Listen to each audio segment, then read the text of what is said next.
We're now joined by Luka Slabe, as mentioned, an assistant coach with the top-ranked BYU men's volleyball team who beat UC Irvine Saturday in 3 sets to advance to the semifinals. Welcome back to Studio B. Hey, thank you for having me, guys. It's a pleasure. UC Irvine, that was a tough 8 seed to kind of battle in that quarterfinal, yet the team played a good match. I didn't think the team passed very well, but hit over 400. What did you think of that match? Yeah, you never want to play UCI when it comes down to playoffs or do-or-die situations because they're physical, they're a good volleyball team. They won, I think so, last year's MPSF. So, despite some injuries early in the season, they came back, they played hard, but we were better. And they put lots of pressure on our passers with their serves, but still we're not happy where we are passing. But, luckily we're still physical enough and good enough to take tons of good swings and being able to hit high numbers. What keeps us alive, but we know, there's going to be a day or an evening where somebody's going to take care of business and stop our offense, and we're going to be in trouble. So we got to keep making strides, big strides, and being better at serve and receive game. Now, you ended up getting a red card in the match, yeah. and I didn't know till after the match that it was you and not Sean Olmstead. Well, I talked to a lot of people, didn't even know you could get red cards in volleyball. So what happened? So there was a play in game 2.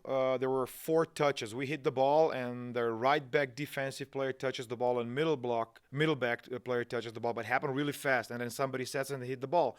It was 4 touches. And I was telling referee that he's wrong just by showing him my fingers, 1, 2, 3, 4. And there were 4 fingers, to be clear. Yeah, it was 4 fingers. Yes. So, and they were in particular order. So, there was no error on that part. And after the game 2, I passed by him, and I'm like, hey, there was 1, 2, 3, 4, and I explained the situation. He was not really happy with that. According to people, they told me he was really upset when I walked by. And in game 3, there was a touch situation. We hit the ball out, but the referee should always check with every linesman if there is anything going on. And there were 4, not 2 in this one, so more eyes. And 2 of them, they showed there was a touch, and he didn't check. He made a decision. He took a decision right away. And I was like, hey, maybe there was a touch. And without even warning, usually you go yellow card first and then red. He gave me a red card right away.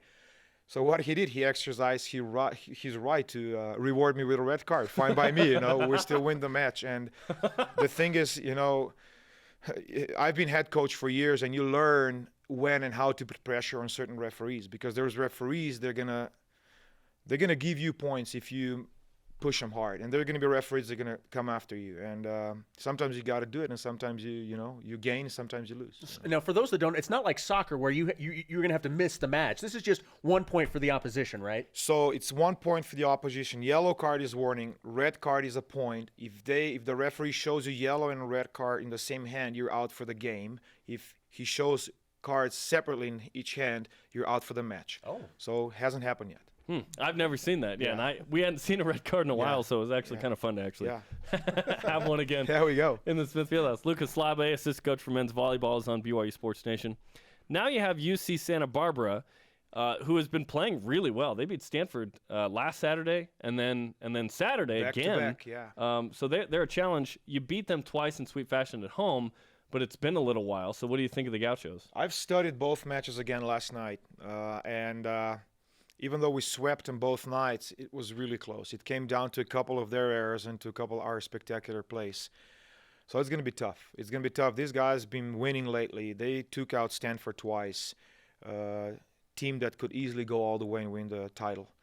So it's going to be a tough matchup for us. We got to prepare well. We have enough time, and we just got to take care of business. I know the goal is to always be playing your best at this point in the season. Do you believe that the team is doing that? I'm never happy. So I wish, especially in our serve and pass game, to be a little bit better, to put up a little bit better numbers. If we can just maintain our offense and block defense, I'm going to be happy. I think that can win for us, but it's going to come down again. Can we serve better, and can we bring that balls closer to the net for our setters to run our offense? So we're not there yet. How long do you enjoy a win? Saturday evening I walked up to my office and I was copying Santa Barbara matches to my computer already. So that was about it, So the walk up there was the time that you enjoyed? Yeah, no, I don't know. Luka Slabe is on BYU Sports Nation.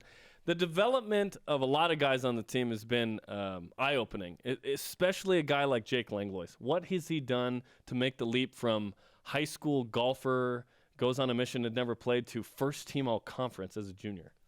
Yeah, Jake has a big body. That was the first thing I've noticed when I was watching before coming to BYU. I was watching old tapes, old videos. 6'10". Yeah, he has a big body and a good potential to develop. And he took a few large strides in the last few months.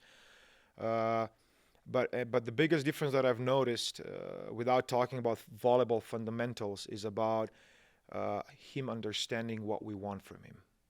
And the psychological change. We tell you how to do, and you should execute it. There's no debate about that. And that's, for me, the biggest change. Now he's coachable. He listens, he appreciates. I'm not saying he didn't appreciate in the past, but he's listening and trying to make a change. And I think that's what's been that's been an upside for him in the last few months, So it's a big deal for players, Who do you think has made the biggest strides from the beginning of the season to now? I think as a whole, as a group, we've improved quite a lot. But I think Leo's doing a pretty good job. He earned his starting, job, and he's been leading this team pretty well. And there is, Sykes not getting any reps in fall. It hasn't been told yet, but he torn his ACL. And he was clear to actually join the team to full practice late December. So 0 reps for him in fall, and that's huge. And I think Sykes is getting better, and Brandon, and there's every single guy on the court that is getting better at something. So as a group, we're getting better. For me, I never like to use language and point out guys, But yeah, Jake took some strides. Leo's running our offense pretty well, but we need to get much better to achieve more than just winning the MPSF quarterfinals. Yep, and that's coming up Thursday night, 9:30 Eastern Time. If BYU wins that, they'll play in the championship Saturday night, and then the NCAA tournament is about a week and a half after that at Penn State. I've been impressed by how focused the guys have been able to stay this year, because I mentioned last week, you can win the 2 weeks ago, hey, the regular season title, you guys, and you said to me, listen, we don't care about that. We care about NCAA championship. So how have you been able to maintain that focus with the team? And avoid my comments. Yeah, I think very often team is a reflection of coaching staff. If we preach things like, oh, now we have accomplished this and now we secure this, that's the mindset we're going to have. But if we just don't worry about it, just next game, next practice, next play, and if you do that for a long enough period of time, eventually it happens. Guys get that same focus. They buy into what we're preaching. And that's what we've been doing. We were just focused about next practice, next play, and the next opponent. Not even Friday, Saturday, just Friday first. And let's move to Saturday later.